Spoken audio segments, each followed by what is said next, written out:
La gestion du temps, il n'y a pas de doute, c'est le bien le plus précieux que nous ayons. La perfection, je m'en méfie un peu. Ma mère disait, attention, le mieux est parfois l'ennemi du bien. Je reste extrêmement curieux. J'ai appris le réalisme, essayant de saisir les opportunités quand elles se présentaient, et ça m'a servi toute la vie.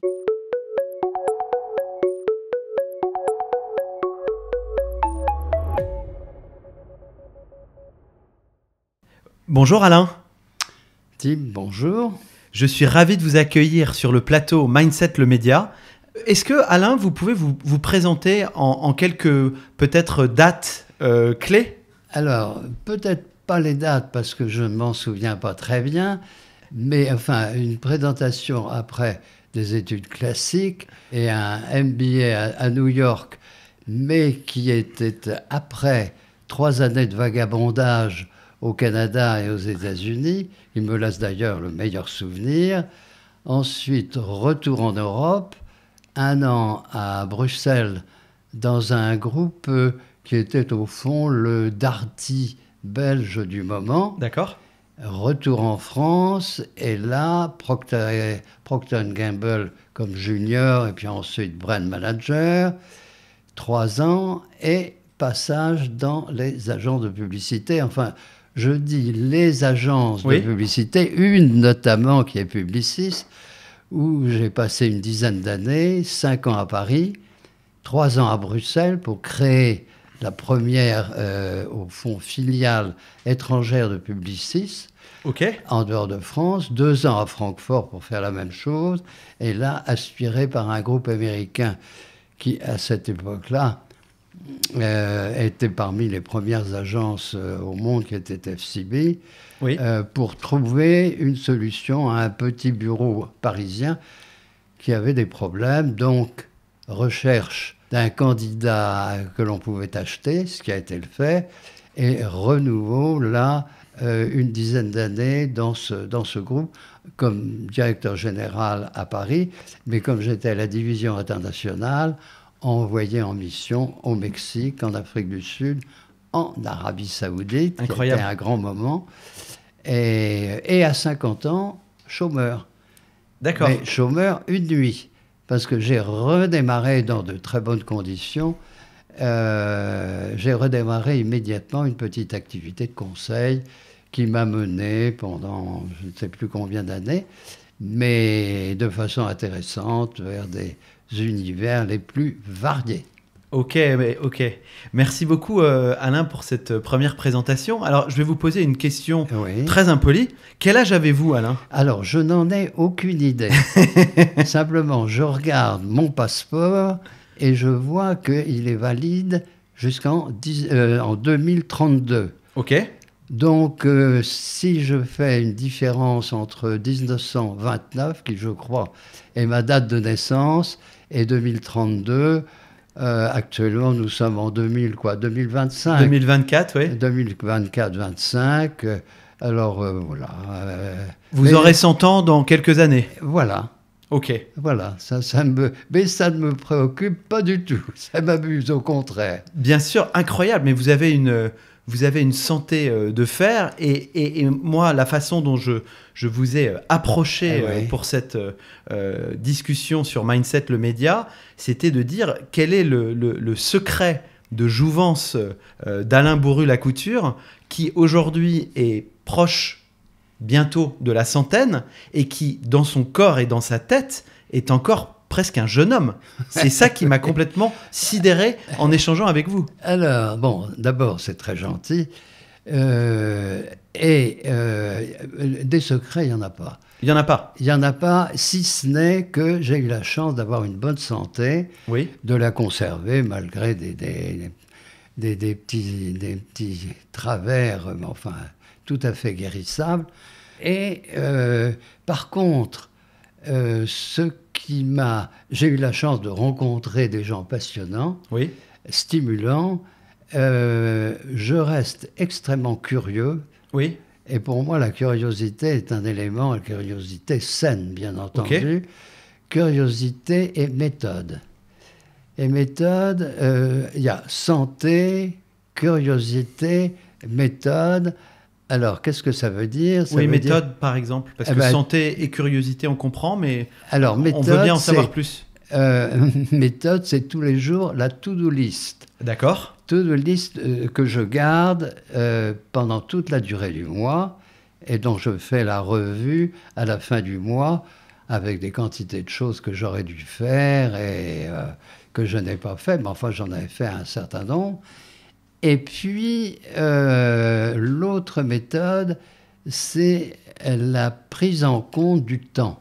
J'aime beaucoup ce qu'on appelle les timesheets en tant que prévision et réalisation. Alors, est-ce que je les tiens, tout ça, grosso modo et sans obsession, mais quand même, c'est quelque chose qui est très utile. Très, très utile. Vous pouvez développer un peu, ça veut dire la gestion du temps, Gestion du temps. Je trouve ça... J'ai eu dans les groupes où je suis passé, mais surtout groupes américains, des séminaires sur la gestion du temps. Et il n'y a pas de doute, c'est le bien le plus précieux que nous ayons, à condition de ne pas être obsédé, bien entendu, mais de pouvoir essayer de maîtriser. C'est-à-dire que ce soit en début de période, parce que que ce soit en début de mois ou de semaine, se dire, eh bien, au fond, je vais consacrer tant d'heures et d'arriver à la fin de la journée ou à la fin de la semaine, vérifier si cette prévision était réaliste ou pas. D'accord, ok, très Mais intéressant. c'est très stimulant. C'est très stimulant. Alors, on s'en moque un peu en Europe, enfin en France notamment, et on me brocarde de temps en temps là-dessus, mais bon, je ne le fais pas systématiquement, mais pour certains projets, par exemple des écritures de livres, auxquels je pense et réalise, c'est très précieux. Donc, si je récapitule, votre secret, qui n'en est pas un, pour être en forme aussi incroyable à votre âge, dans votre corps et dans votre tête, c'est avant tout une curiosité insatiable, une bonne santé, évidemment, et de la méthode. Voilà. De la méthode et une bonne gestion du temps. Alors, tout ça, ça a l'air parfait, mais la réalisation, c'est loin d'être parfait. Bien sûr. Disons que je suis à 51%, ça marche, et à 49%... Bien sûr. Bien sûr. Je comprends très bien. Merci beaucoup pour cette première réponse. Est-ce que maintenant, Alain, vous pourriez nous donner votre définition du mindset ? Alors, le mindset, pour moi, très honnêtement, c'est un mot qui est, bien sûr que je comprends, mais qui est un peu nouveau pour moi. Je l'ai regardé sur Google et je vois que c'est au fond état d'esprit, tempérament. Je préfère le côté tempérament. D'accord. Mais mindset, pourquoi pas. Et puis il faut être prêt à évoluer, à acquérir de nouveaux langages. Donc c'est un tempérament pour vous, en fait ? Ah oui, tempérament et comportement. D'accord. Ok, tempérament et comportement. Très clair, très incisif. Merci beaucoup. Quel serait, selon vous, Alain Bourru-Lacouture, justement, le mindset d'Alain ? Je me suis beaucoup amusé intérieurement dans ma vie professionnelle, tout en ayant énormément travaillé. Mais je continue à m'amuser de tout ce qui se passe et la façon. Ce matin, j'arrive à 10h parce que je voulais être là. Je vais dans un café, vers un café qui était fermé. Je retourne, on me dit non, la porte pose B, c'est la porte qui est là. La porte, il n'y avait pas de code, il n'y avait pas de... Mais c'est pas grave. J'ai fait les 100 pas. Et puis, heureusement, la porte s'est ouverte. Je suis rentré et on m'a dit mais il faut taper là. Bon, donc, tout ça, ce sont des choses qui me plaisent énormément. Et je me retrouve devant une équipe sympathique, souriante, intelligente. Bon, voilà une journée qui commence très bien. Donc, plutôt voir les choses positivement. Ah, totalement. Vous vous amusez de tout au sens intellectuel du terme. Voilà. C'est ça votre curiosité. Donc, absolument. Voilà. Donc, on pourrait dire que votre mindset est une curiosité positive et un accueil sur les choses totalement pour positif. apprendre. Absolument. Et réactif. Oui. Parce que je veux arriver, pour les projets que j'ai en tête, j'ai la prétention de vouloir bien les réaliser et à temps. Vous voyez, je viens là de sortir avec Annette, qui est mon épouse, un livre sur un tour du monde que nous avons fait il y a quelques années. Oui. Pourrez-vous le montrer d'ailleurs? Oui, peut-être tout à l'heure si vous l'avez, bien sûr. Je voulais absolument arriver. Il est loin d'être parfait, bien entendu, mais la perfection, je m'en méfie un peu. Et ma mère, qui était une femme d'action et qui a réalisé beaucoup de choses, disait attention, le mieux est parfois l'ennemi du bien. Bien sûr, bien sûr. Et je ne veux pas prendre trop de temps, je veux arriver. Je comprends conclure. bien. Alors, maintenant qu'on a parlé du mindset d'Alain, si on parle des quelques années de vie très nombreuses que vous avez eues avant aujourd'hui, comment est-ce que votre mindset a probablement évolué? Moi, j'ai un souvenir déjà vous parliez de vagabondage au Canada, vous êtes allé chercher l'aventure, vous aviez quel âge? Est-ce que c'était peut-être un des éléments fédérateurs de la construction d'Alain? Il faut remettre les choses dans la perspective des années, fin des années 40, 50, à la fin de la guerre, où les choses étaient pas très claires et on ne savait pas très bien comment se diriger. Alors, pourquoi? Donc nous sommes, dans les années 40.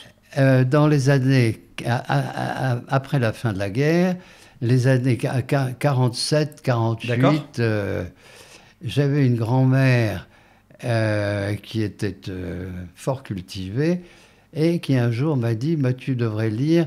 Nous parlions du Canada, parce que le Canada, les États-Unis, c'était l'Eldorado du moment.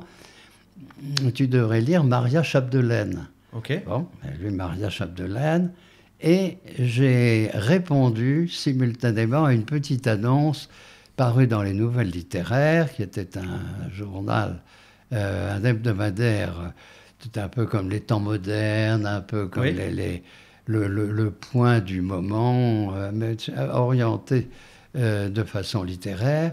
Il y avait un jeune étudiant canadien-français, parce qu'on ne disait pas à ce moment-là québécois, mais on parlait de canadien-français, souhaitant entrer en contact avec jeunes étudiants français ayant les mêmes goûts, etc.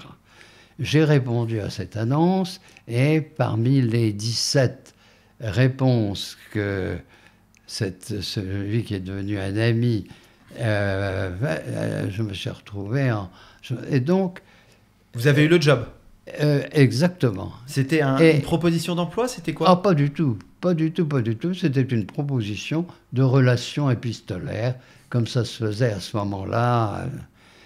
Et cette idée de partir au Canada était au fond une solution à mes problèmes du moment, parce que je ne savais pas très bien, après mon service militaire et une année en Allemagne, sur laquelle on pourrait revenir, je ne savais pas très bien comment me diriger. D'accord. Et finalement, le Canada était une opportunité. Mon père n'était pas du tout d'accord. Ma mère était tout à fait d'accord. Et moi, j'étais, au fond, un peu inconscient. Mais je me suis embarqué en 3e classe avec tous les immigrants. Et je suis arrivé à Montréal. Vous aviez 20 ans et quelques? 20 ans, avec l'équivalent de 30 € dans ma poche. D'accord. Mais il faut dire qu'à ce moment-là, on ouvrait les pages de journaux et c'était rempli d'annonces. On pouvait faire tout et n'importe quoi. En termes de boulot? Exactement. Ok. Et je parlais allemand, je parlais évidemment français, mais je ne parlais pas un mot d'anglais. Ah, un peu compliqué quand même. Un petit peu compliqué. Le cornflakes, j'ai découvert ça sur le bateau, qui était un bateau anglais. Bon, et c'est là où la vie de vagabondage a commencé. Combien de temps, Alain, au Canada? 3 ans. 3 ans. 3 ans, d'abord Montréal, Toronto, Winnipeg, tout le monde connaît Winnipeg. Bien sûr, évidemment. Et ensuite Vancouver, et pour terminer, dans un camp de l'Aluminium Company, tout à fait au nord de la Colombie-Britannique, dans ce qu'on appelait à ce moment-là un terme fascinant, Unorganized Territories. Ok, Unorganized Territories, ah oui. Et on était sous la tente. Les ingénieurs creusaient, rassemblaient des lacs les uns avec les autres, une dizaine de lacs, pour faire une énorme centrale de production d'électricité pour fabriquer de l'aluminium. D'accord. Parce que on craignait à ce moment-là, c'était la guerre de Corée, et il fallait fabriquer des avions et l'aluminium. Alors, dans ce camp, on travaillait 7 jours sur 7 et 10 heures par jour. D'accord. Alors, qu'est-ce que je faisais?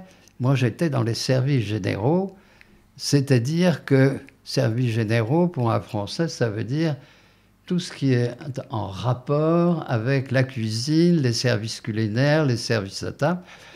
Et donc, je travaillais là dans des conditions difficiles. On était sous la tente. Il n'y avait aucune distraction. Oui. Il n'y avait que des hommes. Bien sûr. Non pas qu'on souhaitait avoir des femmes, mais enfin, vivre dans une société d'hommes qui étaient tous plus repris de justice les uns que les autres, sauf peut-être moi. Bien que j'ai été en prison une journée, mais enfin, ça, c'est encore une autre chose. Je me suis aperçu rapidement que si on travaillait la nuit, c'était 30% de mieux.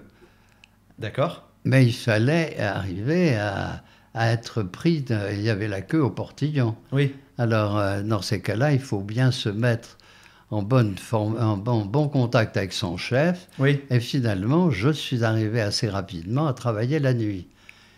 Et ça m'a permis de financer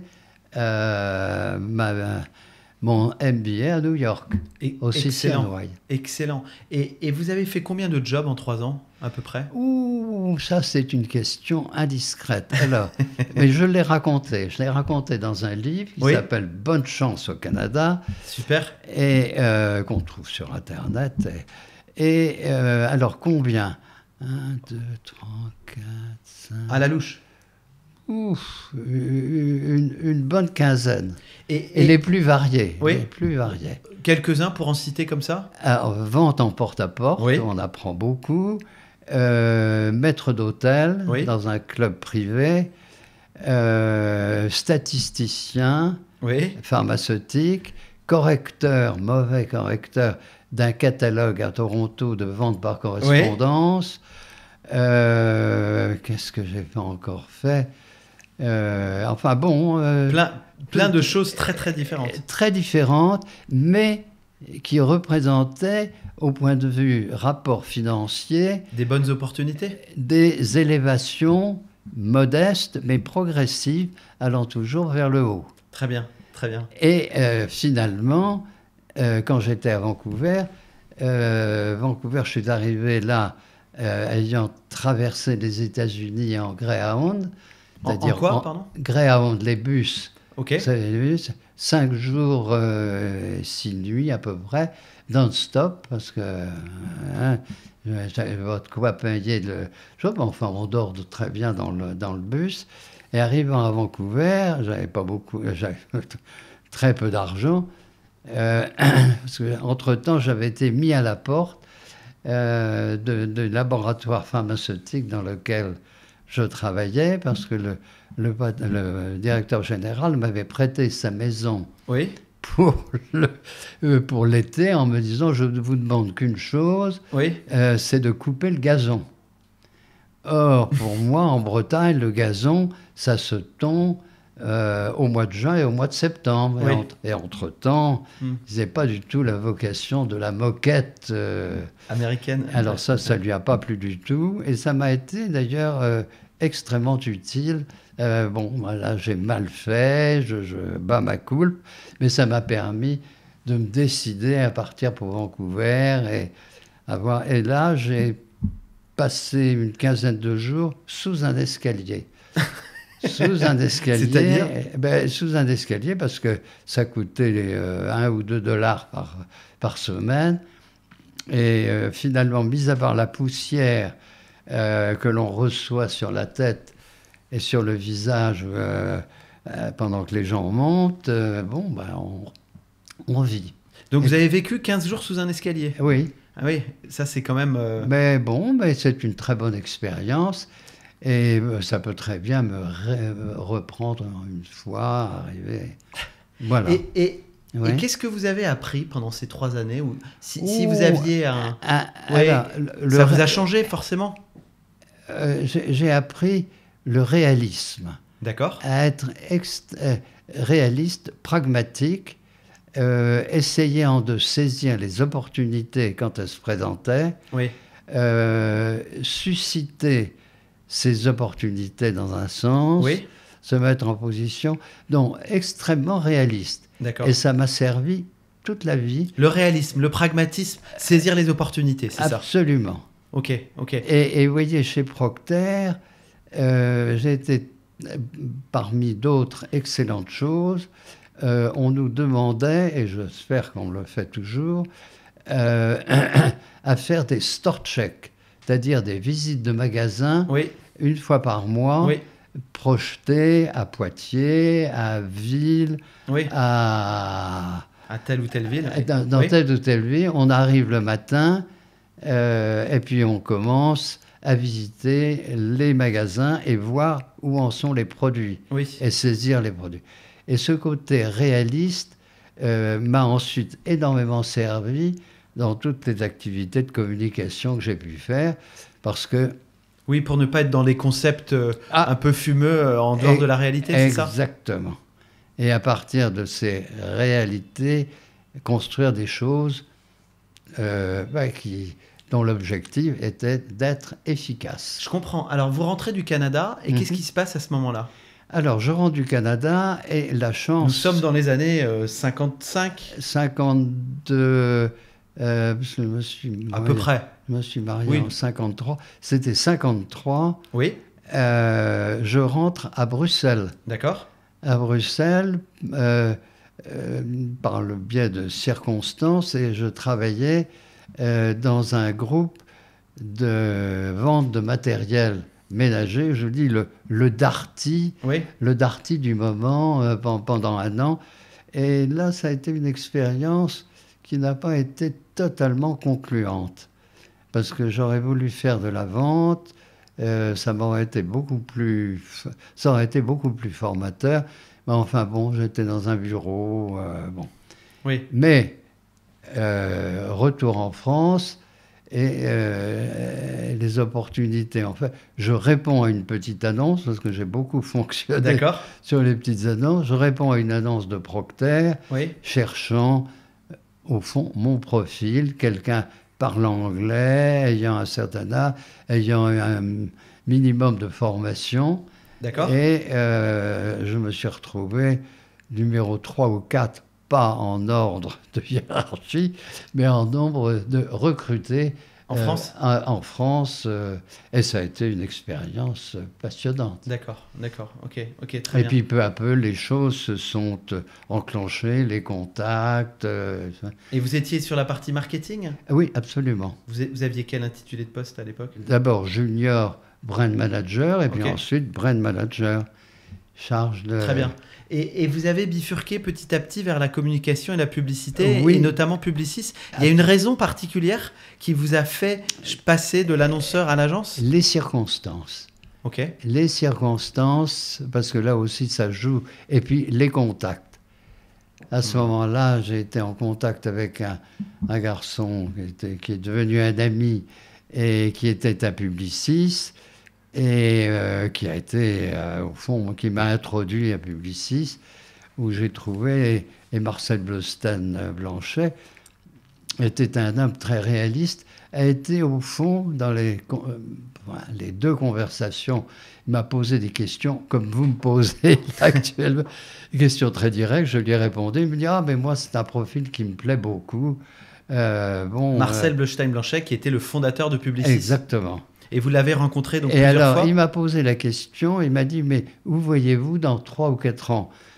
J'ai dit « J'espère que je serai toujours à Publicis, parce que déjà, il y avait des budgets, notamment des budgets de L'Oréal, dont je m'occupais. Mais s'il y a un poste, s'il y a une ouverture de bureau en dehors de France, je suis partant. » Et donc, 4 ans plus tard, il m'appelle, il me dit « Bruy Lacouture, vous m'avez dit que vous étiez partant pour un poste à l'étranger. Oui. Nous venons de prendre le budget Renault. Renault tient absolument à avoir une unité de communication et il faut que nous ouvrions un premier bureau. Il y a une opportunité à Bruxelles. Est-ce que vous la prenez? Mais je vous préviens, il faut réussir. » Alors, il me dit, combien voulez-vous? Je dis, j'en sais rien, il faut que je fasse un peu des calculs. Je ne me souviens plus combien je lui ai demandé dans le business plan. Il m'a dit, ok, allons-y, mais rendez-vous dans 1 an.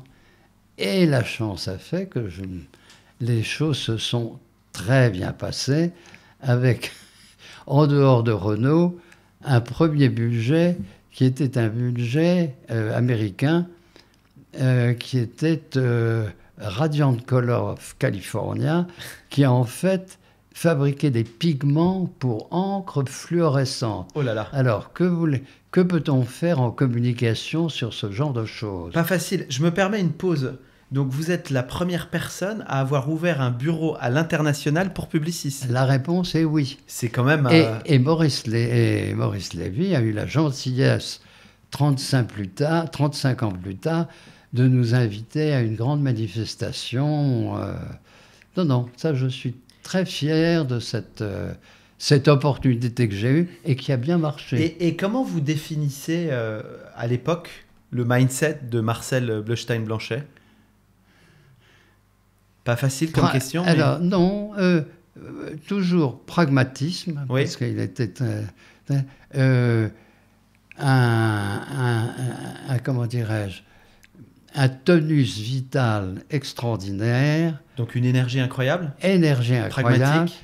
Pragmatique. Faire confiance. D'accord. Faire confiance, créer un climat propice à la création. D'accord. Et enthousiaste. D'accord. Ok. Et donc il vous a fait confiance. Et à l'époque, Publicis en France, ça faisait quelle taille? Oh, c'était parmi les premières agences. Combien de personnes à peu près à l'époque? 150, peut-être. 150, okay. Donc c'était déjà à l'époque une agence puissante. Ah, c'était une agence puissante, installée comme aujourd'hui. Sur les Champs-Élysées déjà? Sur les Champs-Élysées, tout à fait. Et donc, la culture de Publicis de l'époque. Si on parle de culture d'entreprise, Alain, alors c'est quoi votre définition de la culture d'entreprise? Et à l'époque, quelle était la culture de Publicis? C'était la culture, c'était aider les clients qui faisaient confiance à installer une image propice, au fond, à l'acquisition des produits que l'on présentait. Donc ça serait plutôt, Alain, je pense, à notre époque, la raison d'être, c'est accompagner les clients pour créer une image de marque et un terreau fertile à leur business, exactement, on va dire. Et on parlait pas trop de RSE à l'époque, mais la culture de l'entreprise de Publicis, c'était une boîte financière, c'était une boîte créative, et comment des exemples de la culture d'entreprise de l'époque de Publicis? Développer une image de grande qualité, d'excellence pour ses clients. Donc exigence. Exigence. Qualité. On a travaillé énormément. Vérification. D'accord. et sa vérification avec un certain nombre d'études D'accord. à la clé, empathie avec les clients, bien entendu, les produits, l'enthousiasme. Et il faut dire qu'à cette époque-là, la tendance était montante. Oui. Donc, vous allez me dire, ah bah, on suivait la tendance, mais enfin, il fallait la devancer en même temps. Oui, oui, oui, oui. D'accord. La culture d'entreprise, on n'en parlait pas, Oui, on n'en parlait pas, mais on la faisait. oui, oui. Culture. Et j'ai passé 10 ans à Publicis dans un contexte qui m'a énormément plu. Enthousiaste, confiant, et puis la chance a fait que les clients dont je m'occupais marchaient bien, que ce soit Sommaire, que ce soit les produits de L'Oréal, qui étaient notamment Obao. Petite parenthèse, vous ne pensez pas que la chance se provoque? Est-ce que la chance se provoque? Sans doute. Sans doute, oui, oui, oui. Vous parliez de saisir les opportunités Ah tout oui, à l'heure. oui, oui, oui, absolument. Ceux qui n'ont Et jamais puis- de chance. Et puis on les crée. On crée, et là, la curiosité intervient beaucoup. Quand j'avais un nouveau client, je me suis beaucoup occupé de la De Beers, des diamants De Beers, Ok. de Sommaire, les tapis, Oui. moquettes. L'ambiance Sommaire était extrêmement dynamique, avec François Sommaire qui a créé ensuite la Fondation Sommaire. Entre-temps, Marcel Bleustein avait créé la Fondation de la Vocation, Oui. et qui a été quelque chose de très stimulant, et qui reste quelque chose de très, très stimulant, et dont on a continué, et dont sa fille, Sophie Oui, Bleustein-Mancha Badinter, Elisabeth continuait. Badinter, ouais. Exactement. Elisabeth, oui, c'est pas c'est Sophie. ça. Sophie, c'était ça.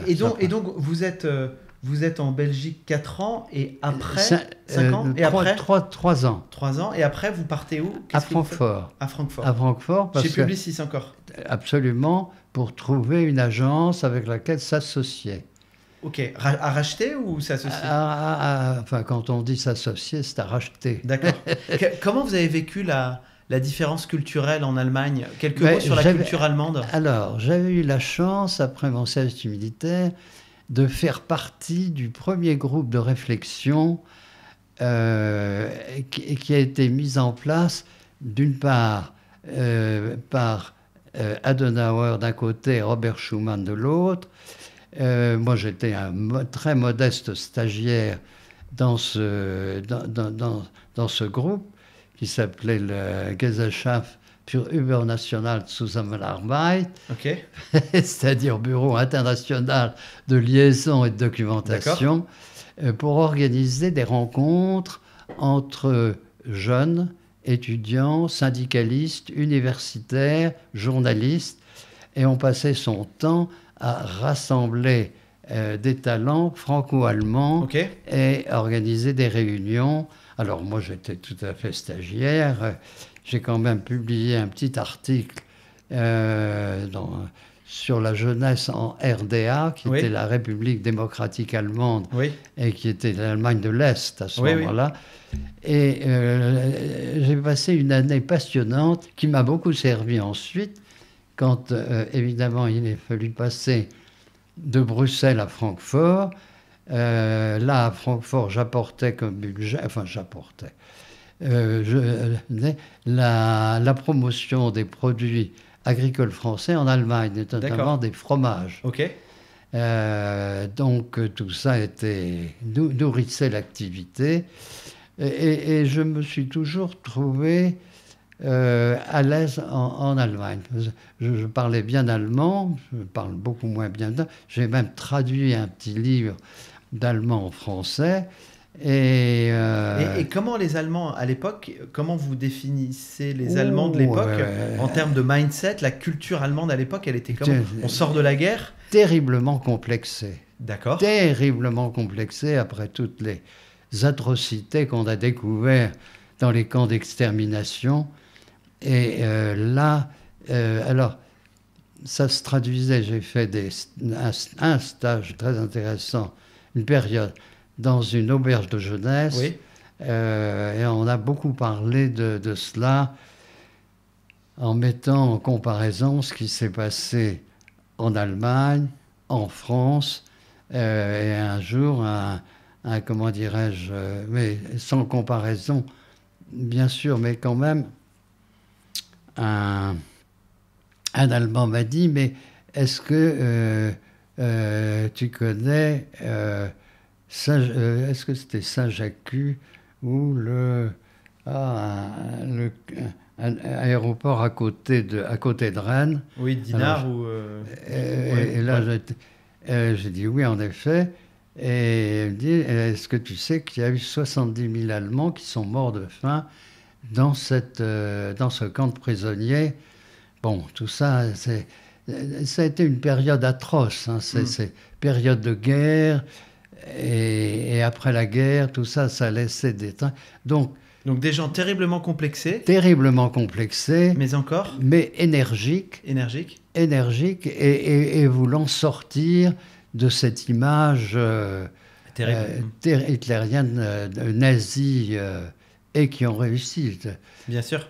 Et qui ont réussi, comme on le sait. Donc là, vous êtes à Francfort pendant combien de temps? À Francfort, j'ai passé 2 ans. D'accord. 2 ans, et je n'ai pas réussi. Je n'ai pas réussi à trouver le candidat à racheter. Et simultanément, j'ai eu la proposition d'un chasseur de tête, ce qu'on appelle un chasseur de tête, qui me dit, écoutez, ça fait 5 ans que vous avez quitté la France, vous avez un fils en pension en Belgique, vous avez une fille à l'école allemande et une fille qui suit des cours par correspondance. À ce moment-là, on dit, n'était pas né. Est-ce qu'il ne serait pas le temps, vous avez une maison qui est très agréable à Rambouillet, est-ce qu'il ne serait pas le temps de rentrer en France? Alors évidemment, bon argument. Très très bon argument. J'ai dit, peut-être, nous, on a un problème, notre client a un problème à Paris, il y a un petit bureau qui ne marche pas du tout, il faut qu'on trouve une solution.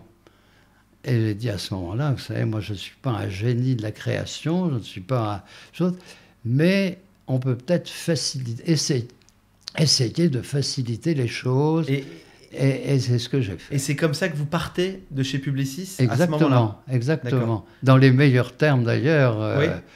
Le meilleur terme, et nous sommes au moment de l'incendie, en 72, j'ai offert un bureau à Publicis, puisque FCB avait un bureau sur les Champs-Élysées.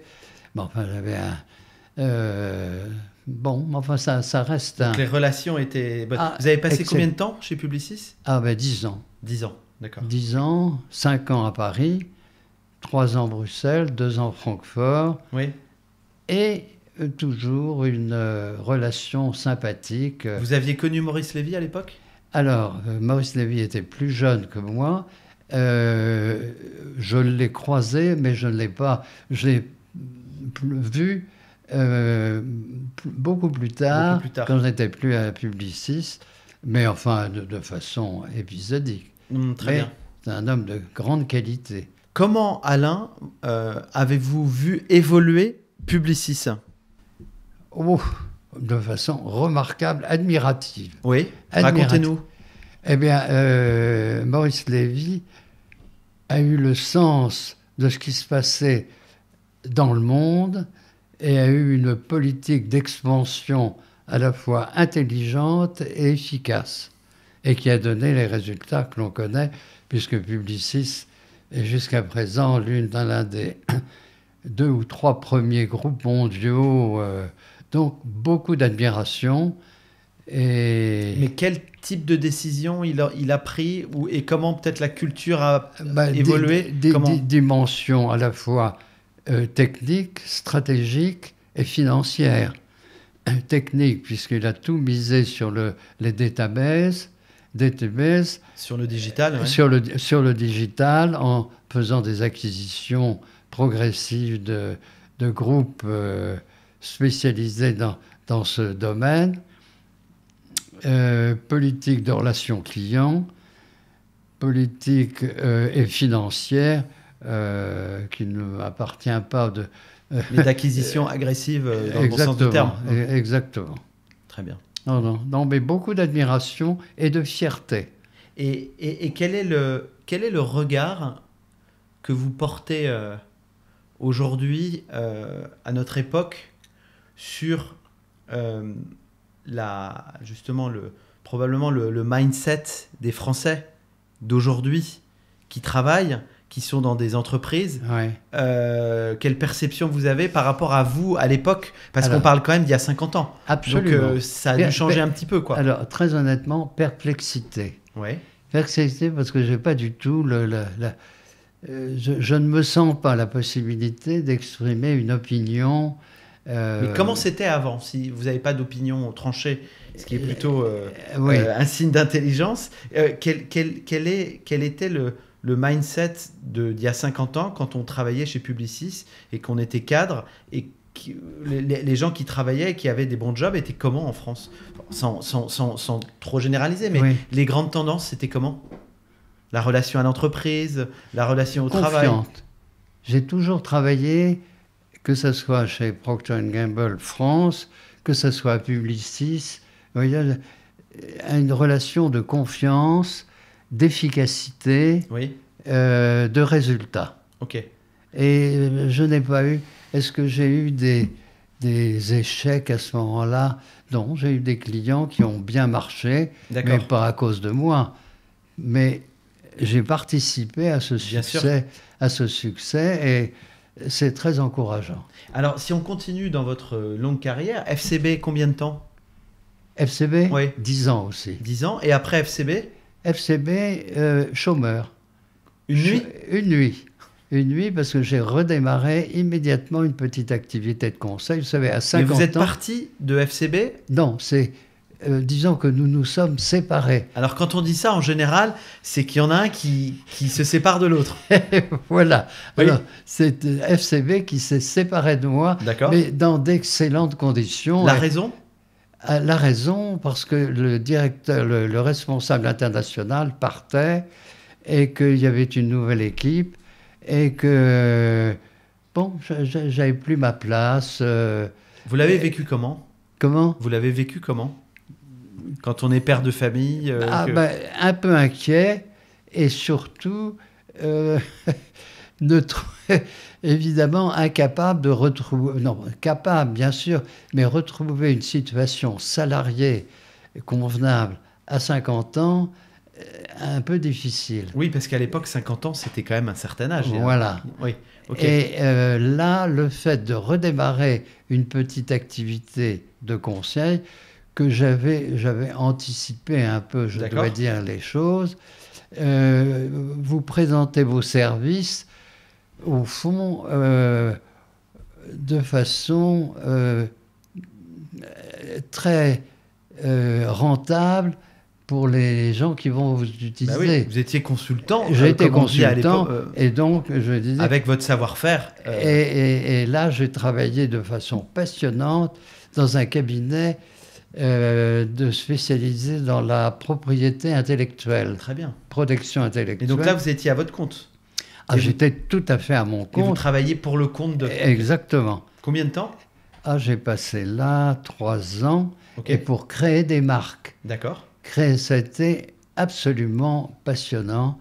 Créer des marques, trouver des clients pour ce cabinet, mettre en route, être en liaison avec les spécialistes de la des juristes de qualité. Passionnant. Je me rends compte qu'il vous reste encore 40 ans de carrière à nous raconter.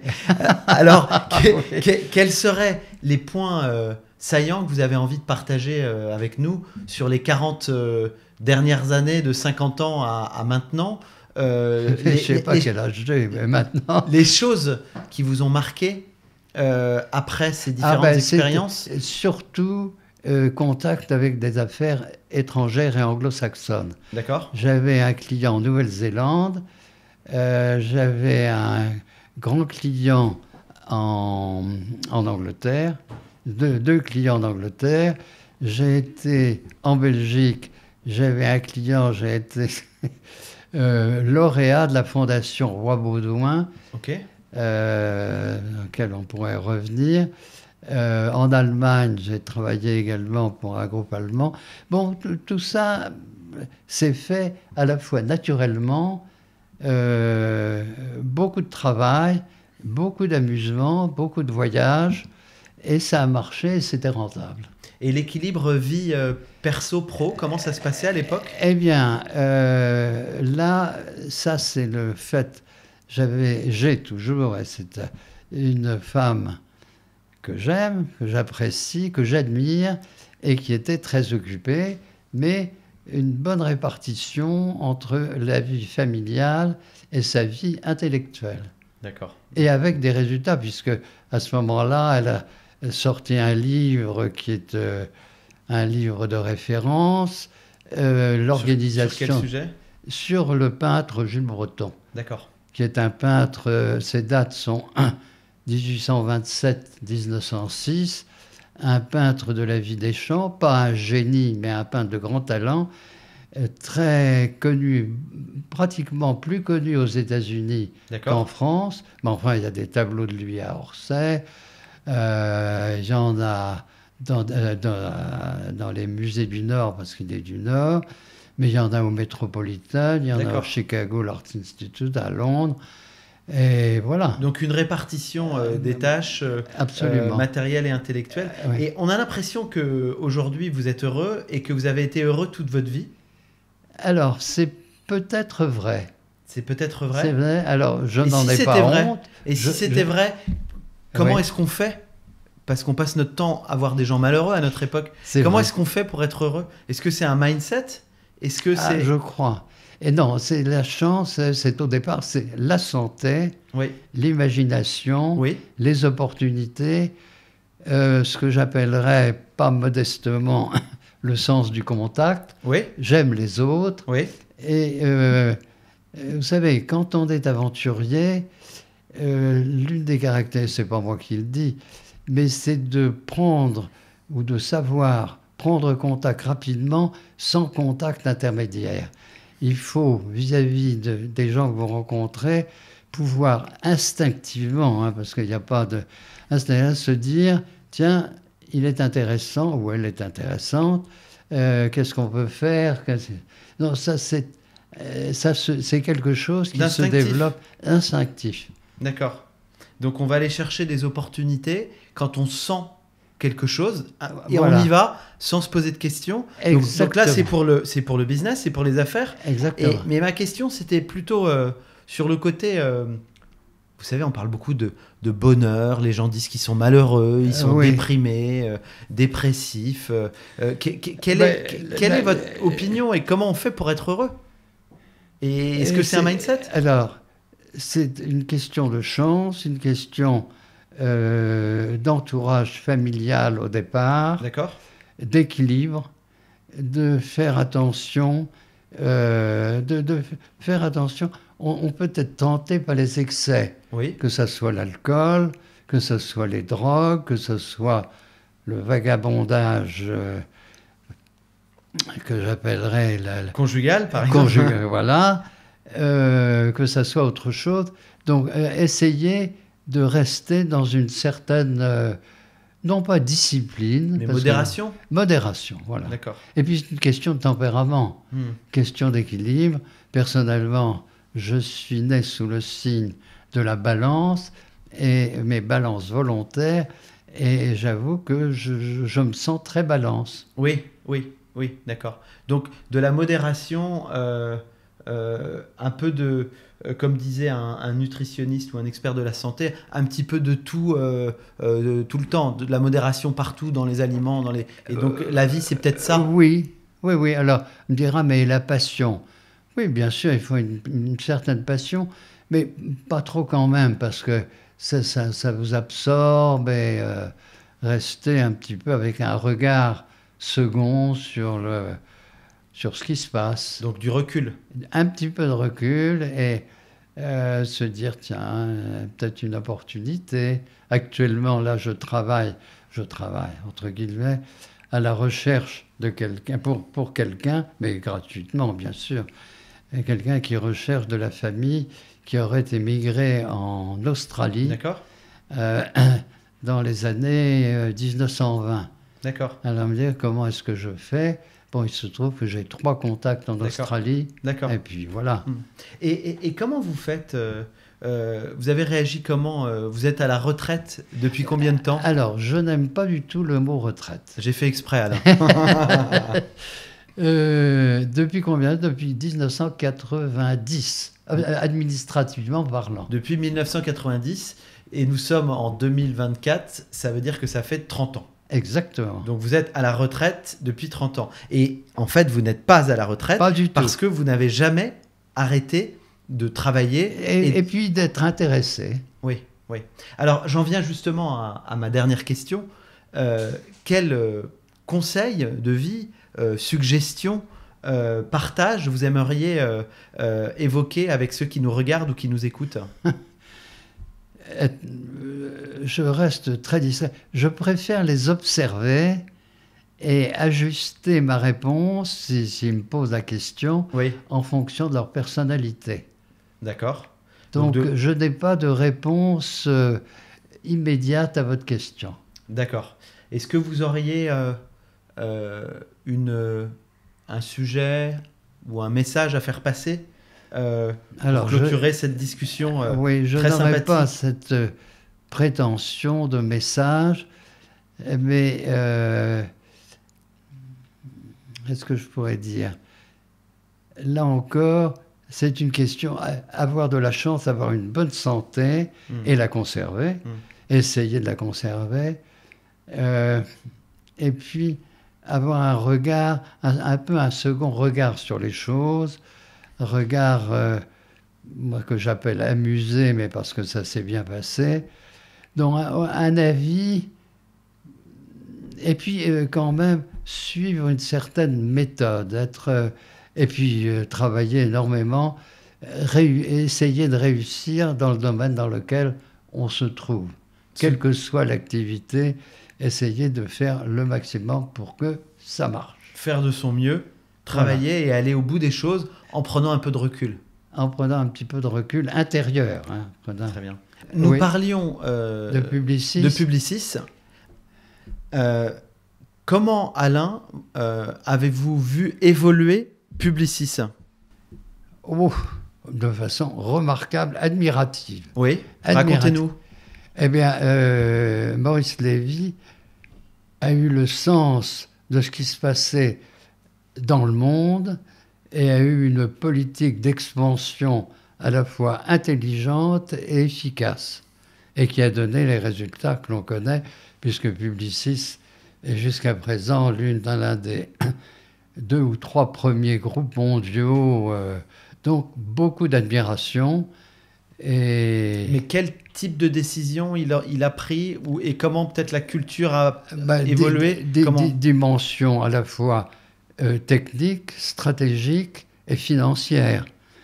Technique, puisqu'il a tout misé sur les databases, sur le digital, ouais. sur le digital, en faisant des acquisitions progressives de groupes spécialisés dans ce domaine.